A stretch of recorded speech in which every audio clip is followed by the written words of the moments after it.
Strangers stare and they wanna be the first to ask for my life in one word. But it's not that simple. Why do you care to know? Am I a boy or a girl? But I don't care about the answers.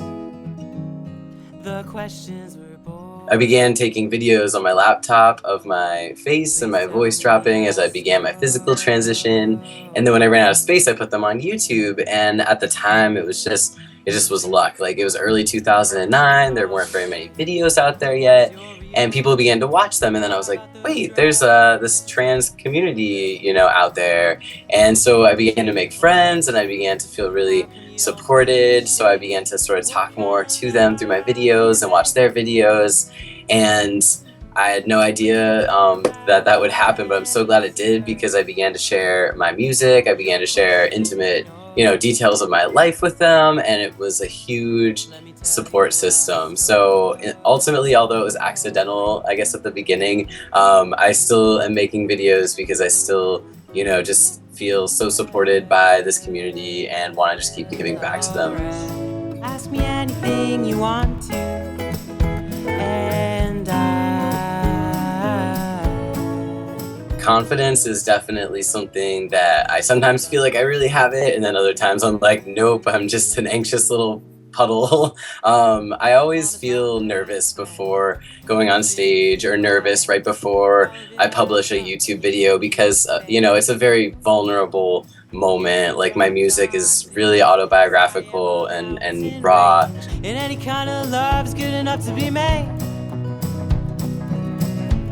But I don't care about the answer. I think that really it's because of my fans that I'm able to make a lot of my music become a reality. They are the ones who ask me to share it with them. They're the ones that get excited for when I'm coming out with new things and working on ideas. They're the ones who supported my Kickstarter so that I could get my EP recorded professionally in a studio. Like, my music exists solely because of their support.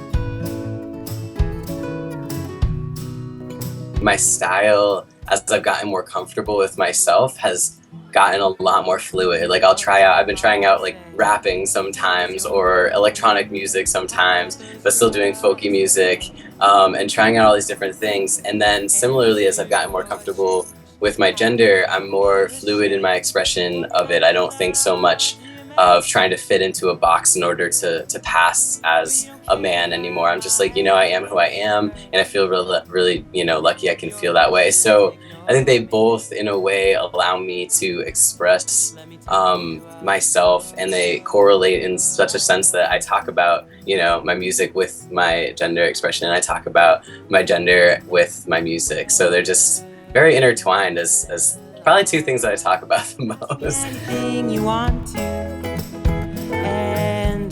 My relationship with my voice has gotten much better throughout my transition. So I've actually been on testosterone for 6.5 years now. And so my voice has been dropping. And I think in the past few years, just finally sort of settled around one area. And because of that, and because I finally feel like the voice that's coming out of my lungs and my chest is actually one that reflects me, I have been trying to sing better. But I don't care about the answers.